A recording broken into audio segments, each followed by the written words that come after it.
मुरली अमृत की धारा है धारा, गीता ज्ञान अमृत देने को ये संगम युग बनाया। ओम शांति। आज 5 मार्च 2026 के प्यारे बाप दादा के अनमोल मधुर महावाक्य हैं। आज ज्ञान सागर बाबा ने आप समान बनने के लिए कहा कि बाप ज्ञान सागर आकर बच्चों को ज्ञान देते हैं। बाबा को ज्ञानी तो आत्मा बच्चे ही प्रिय हैं। माला जो पूजी जाती है, 8 रत्नों की जो पूजा होती है, वह ज्ञानी तो आत्मा बच्चे हैं, क्योंकि भारत को स्वर्ग बनाने में मददगार बनते हैं, पास विद ऑनर होते हैं, इसलिए उनका गायन होता है। फिर मनुष्य भगवान हो नहीं सकते, इस सिद्धांत को स्पष्ट करते हुए कहा कि कहते हैं भगवान एक हैं, गॉड इज वन। सभी आत्माओं का पिता एक है, सृष्टि का रचयिता भी एक है, उनको परम पिता परमात्मा कहा जाता है। तो बाबा कहे इस सिद्धांत अनुसार मनुष्य अपने को भगवान नहीं कहला सकते। फिर दूसरा सिद्धांत बताया कि कहा जाता है जगत गुरु। वास्तव में जगत का गुरु तो एक ही है, जो आकर दुखों से लिबरेट करते हैं, उनको दुख हरता सुख करता कहा जाता है। वही एक सारे जगत का गुरु है।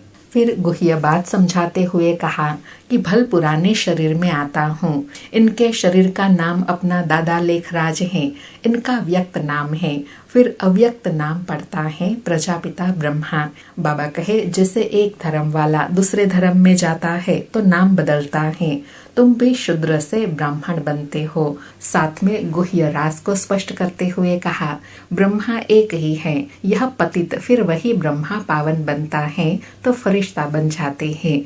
जो सूक्ष्म वतन में दिखाते हैं वह दूसरा ब्रह्मा नहीं है, यह व्यक्त है वह अव्यक्त है। यह संपूर्ण पावन हो जाएंगे तो फिर सूक्ष्म वतन में दिखाते हैं। सूक्ष्म वतन में हड्डी मांस आदि नहीं होती, फरिश्ताई संपूर्ण स्वरूप होता है।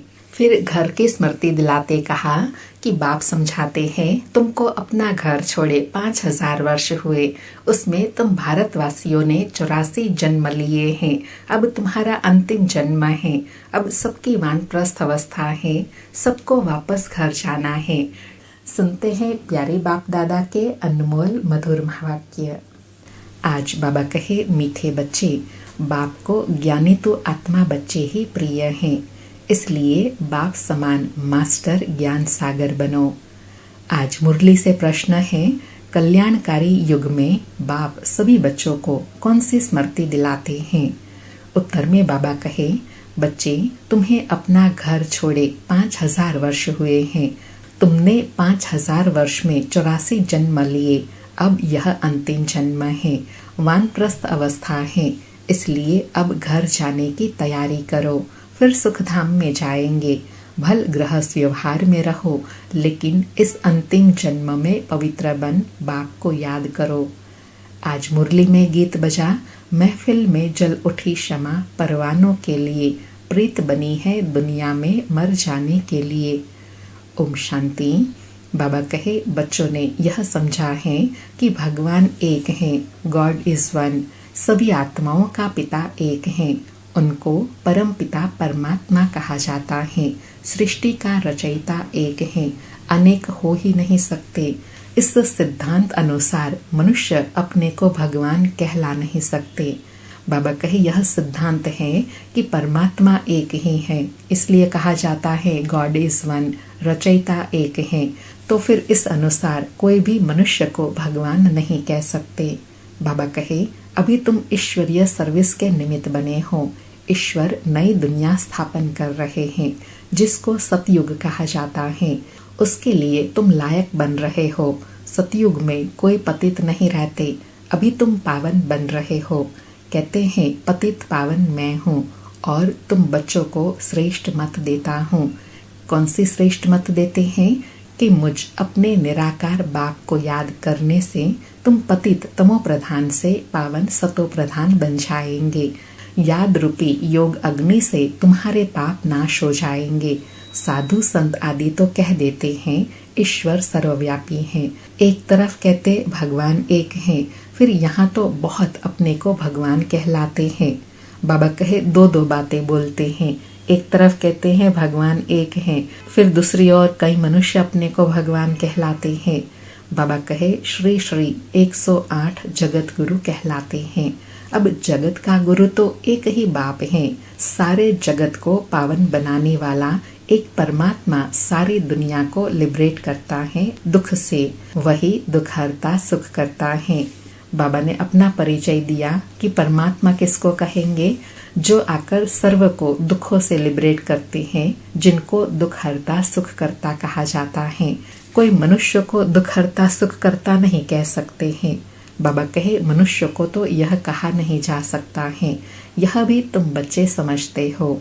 यह है ही पतित दुनिया, सब पतित हैं।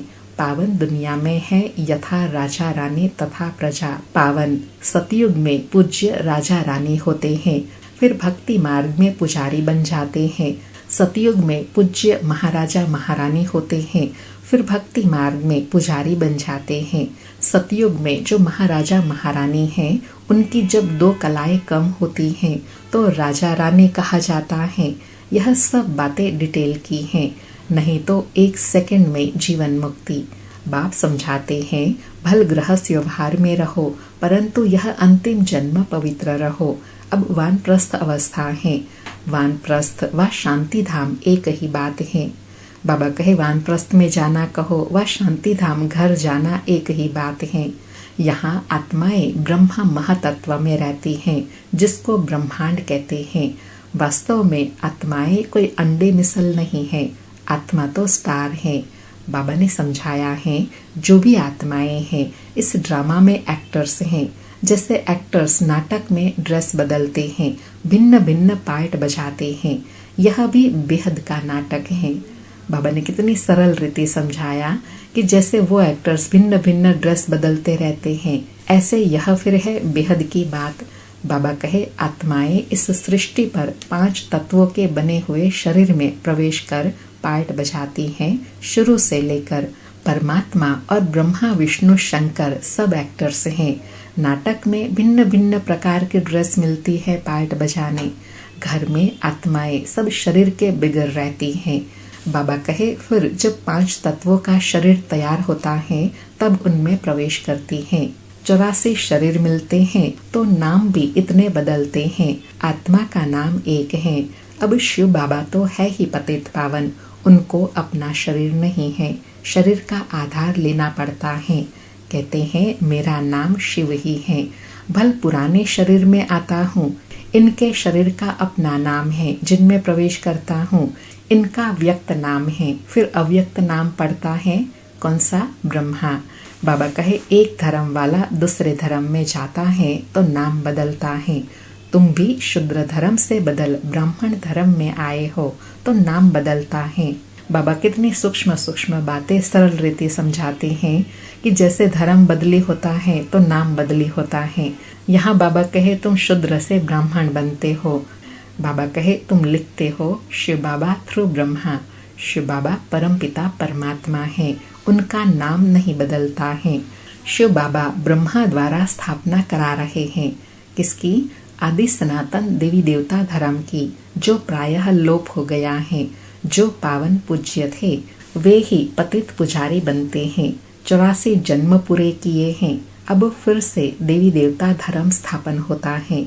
गाया हुआ है परम पिता परमात्मा आकर ब्रह्मा द्वारा फिर से स्थापना करते हैं। ब्राह्मण जरूर चाहिए। ब्रह्मा और ब्राह्मण कहाँ से आए? बाबा कहे स्वर्ग कहो व देवी देवता धर्म की स्थापना कहो, उसके लिए ब्रह्मा और ब्राह्मण जरूर चाहिए। और वो कैसे आएंगे, कहाँ से आएंगे? शिव बाबा आकर ब्रह्मा द्वारा अडॉप्ट करते हैं। कहते हैं तुम हमारे हो। शिव बाबा के बच्चे तो हो ही, फिर ब्रह्मा द्वारा पोत्रे हो जाते हो। पिता तो एक है सारी प्रजा का। इतने सब बच्चे ब्रह्मा कुमार कुमारियां हैं, उनको शिव बाबा ब्रह्मा द्वारा अडॉप्ट करते हैं। मनुष्य को पता थोड़े ही है। बाप आकर आदि सनातन देवी देवता धर्म की स्थापना करते हैं। तो ऐसे नहीं कि नए सिर आते हैं। बाबा कहे ऐसे नहीं कि ब्राह्मण कोई नए सिर परम धाम से उतर के आते हैं। नहीं, जैसे दिखाते हैं प्रलय हुई, फिर पत्ते पर सागर में आया। अब यह तो सब कहानियां बनाई हुई हैं। यह वर्ल्ड की हिस्ट्री ज्योग्राफी रिपीट होती रहती है। आत्मा अमर है, उसमें पार्ट भी अमर है। पार्ट कभी घिसता नहीं है। सतयुग में वही लक्ष्मी नारायण की सूर्यवंशी राजधानी चलती आती है, कभी बदलती नहीं। दुनिया नई से पुरानी, पुरानी से नई होती रहती है। हर एक को अविनाशी पार्ट मिला हुआ है। बाप कहते हैं, भक्ति मार्ग में भगत जिस जिस भावना से भक्ति करते हैं वैसा साक्षात्कार कराता हूँ। कोई को हनुमान का, गणेश का भी साक्षात्कार कराता हूँ, उनकी वह भावना पूरी करता हूँ। यह भी ड्रामा में नोंद है। बाबा कहे यह मेरा पार्ट है, क्योंकि भगवान समझकर याद करते हैं ना। भल सामने रूप किनका भी हो, लेकिन याद तो इनडायरेक्ट रूप में परमात्मा को ही करते हैं ना। इसलिए बाबा कहे ड्रामा में मुझे ही साक्षात्कार कराना होता है। बाबा कहे मनुष्य फिर समझते हैं भगवान सब में है, इसलिए सर्वव्यापी कह देते हैं। भगत माला भी है। मेल्स में नारद शिरोमणि गाया जाता है, फीमेल में मीरा। भगत माला अलग है, रुद्र माला अलग है, ज्ञान की माला अलग है। बाबा ने 3 माला बताई। कौन कौन सी? एक भगत माला, दूसरी रुद्र माला जो शिव बाबा के गले का हार बनती है, तीसरी ज्ञान माला। बाबा कहे भक्तों की माला कभी पूजते नहीं। रुंड माला अर्थात वैजयंती माला पूजी जाती है। ऊपर में है फूल, फिर मेरुदाना युगल, फिर है बच्चे जो राजगद्दी पर बैठते हैं। वैजयंती माला ही विष्णु की माला है।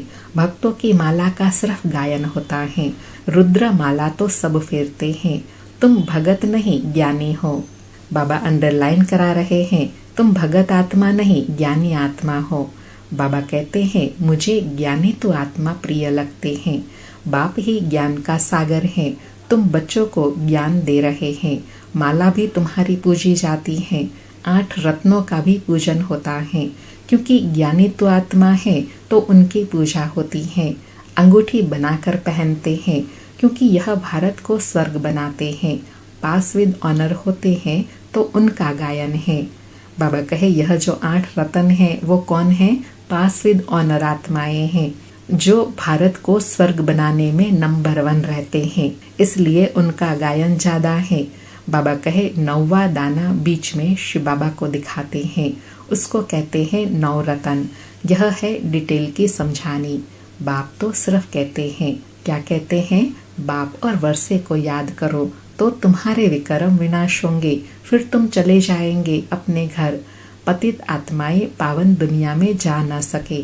यहाँ सब पतित हैं। देवताओं के शरीर तो पवित्र निर्विकारी हैं। वह है पूज्य। यथा राजा रानी तथा प्रजा पूज्य हैं। यहाँ सब है पुजारी। वहाँ दुख की बात नहीं। उनको कहा जाता है स्वर्ग सुखधाम। वहाँ सुख संपत्ति शांति सब थी, अब तो कुछ नहीं है, इसलिए इसको नर्क उसको स्वर्ग कहा जाता है। बाबा कहे स्वर्ग की विशेषता क्या है? जहाँ सुख संपत्ति शांति सब कुछ रहता है। जहाँ इसका अभाव है उसको नर्क कहा जाता है। बाबा कहे हम आत्माएं शांति धाम में रहने वाली हैं। वहाँ से आती है पार्ट बजाने। 84 जन्म भोगने पड़ते हैं। अभी दुख धाम है, फिर हम जाते हैं शांति धाम, फिर सुख धाम में आएंगे। बाप सुख धाम का मालिक बनाने, मनुष्य से देवता बनाने पुरुषार्थ करवा रहे हैं। तुम्हारा है यह संगम युग। बाबा कहे यह सारा पुरुषार्थ मैं कहाँ कराता हूँ? संगम युग पर। बाप कहते हैं मैं कल्प के संगम युगे आता हूँ, युगे युगे नहीं। मैं संगम युग में एक ही बार सृष्टि को बदलने आता हूँ। सतयुग था, अब कलयुग है, फिर सतयुग आना चाहिए। यह है कल्याणकारी संगम युग। सबका कल्याण होना है। सबको रावण की जेल से छुड़ाते हैं। उनको दुखहर्ता सुख करता कहा जाता है। बाबा ने फिर अपनी पहचान दी कि मैं कल्याणकारी हूँ, तो मैं सबका कल्याण करता हूँ। कैसे करते हैं? रावण की जेल से छुड़ाते हैं, सब दुखों से छुड़ाते हैं, इसलिए उनको दुखहर्ता सुख करता कहा जाता है। बाबा कहे यहाँ सब दुखी हैं। तुम पुरुषार्थ करते हो सुख धाम में जाने के लिए। सुख धाम जाना है तो पहले शांति धाम में जाना है। तुमको पार्ट बजाते बजाते 5000 वर्ष हुए हैं। बाप समझाते हैं तुमको अपना घर छोड़े 5000 वर्ष हुए हैं, उसमें तुम भारतवासियों ने 84 जन्म लिए हैं। अब तुम्हारा अंतिम जन्म है। सबकी वानप्रस्थ अवस्था है, सबको जाना है। गायन भी है ज्ञान का सागर व रुद्र। यह है शिव ज्ञान यज्ञ। पतित पावन शिव है, परमात्मा भी शिव है। रुद्र नाम भक्तों ने रख दिए हैं, उनका असल नाम एक ही है, शिव। शिव बाबा प्रजापिता ब्रह्मा द्वारा स्थापना करवाते हैं। ब्रह्मा एक ही है, यही पतित फिर वही ब्रह्मा पावन बनता है तो फरिश्ता बन जाते हैं। जो सूक्ष्म वतन में दिखाते हैं वह दूसरा ब्रह्मा नहीं है, ब्रह्मा एक है। यह व्यक्त वह अव्यक्त। यह संपूर्ण पावन हो जाएंगे तो सूक्ष्म वतन में दिखाते हैं, वहाँ हड्डी आदि होती नहीं। बाबा अव्यक्त और फरिश्ते की बाबा सूक्ष्म बात समझा रहे हैं कि फरिश्ता किसको कहेंगे। जब आत्मा संपूर्ण बन जाती है, उनका स्वरूप सूक्ष्म वतन में दिखाते हैं जहाँ हड्डी मांस नहीं होता।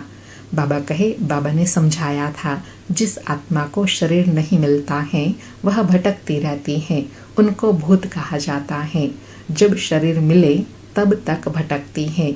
कोई अच्छी होती है, कोई बुरी होती है, तो बाप हर बात की समझानी देते हैं।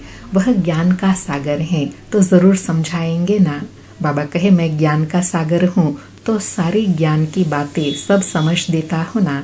बाबा कहे 1 सेकंड में जीवन मुक्ति है। अल्फ और बे को याद करो तो सेकंड में जीवन मुक्ति का वर्षा मिल जाएगा। कितना सहज है। नाम ही है सहज राजयोग। वह समझते हैं भारत का योग यह था, परंतु वह सन्यासियों का हठ योग है। यह तो बिल्कुल ही सहज है। योग माना याद, उनका है हठ योग, यह है सहज। बाबा कहे याद सहज होती है ना, प्राणायाम करना तो मुश्किल लगेगा, लेकिन मन को एक परमात्मा में लगाना, याद करना, यह तो सहज है ना, हर कोई कर सकता है। बाप कहते हैं मुझे इस प्रकार याद करो, कोई लॉकेट आदि लगाने की दरकार नहीं है। तुम तो बच्चे हो बाप के, बाप को सिर्फ याद करो। तुम यहाँ पार्ट बजाने आए हो, अब सबको वापस घर जाना है, फिर वही पार्ट बजाना है। भारतवासी ही सूर्यवंशी, चंद्रवंशी, वैश्यवंशी, शूद्रवंशी बनते हैं। इस बीच में और धर्म वाले भी आते हैं। 84 जन्म तुम लेते हो, फिर तुमको ही नंबर 1 में जाना है। फिर तुम सतयुग में आएंगे तो और सभी शांति धाम में होंगे। और धर्म वालों के वर्ण नहीं हैं, वर्ण भारत के ही हैं। तुम ही सूर्यवंशी चंद्रवंशी थे, अभी ब्राह्मण वर्ण में हो। सूर्यवंशी ब्राह्मण बने हो। यह सब बातें बाप बैठ समझाते हैं। बाबा कहे जिनकी बुद्धि में धारणा नहीं हो सकती उनको कहते हैं सिर्फ बाप को याद करो।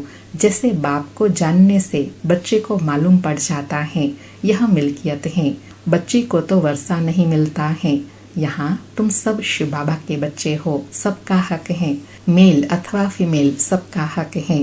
क्योंकि बाबा कहे मैं तो शरीर को देखता ही नहीं हूँ, मैं तो आत्माओं को देखता हूँ, और आत्माएं तो सब समान है, मेल फीमेल की बात ही नहीं। इसलिए बाबा कहे यहाँ सबका हक है बाप से वर्षा लेने का। बाबा कहे सबको सिखाना है, शिव बाबा को याद करो। जितना याद करेंगे उतना विक्रम विनाश होंगे, पतित से पावन बनेंगे। आत्मा में जो खाद पड़ी है वह निकले कैसे? बाप कहते हैं योग से ही तुम्हारी खाद खत्म हो जाएंगी। यह पतित शरीर तो यहाँ ही छोड़ना है। आत्मा पवित्र बन जाएंगी, सब मच्छरों सदृश जाएंगे। बुद्धि भी कहती है, क्या कहती है? सतयुग में बहुत थोड़े रहते हैं, इस विनाश में कितने मनुष्य मरेंगे, बाकी थोड़े जाकर रहेंगे। राजाएं तो थोड़े रहेंगे, बाकी 9 लाख प्रजा सतयुग में रहेंगी। इस पर गाते हैं ना 9 लाख तारे यानी प्रजा। झाड़ पहले छोटा होता है फिर वृद्धि को पाता है।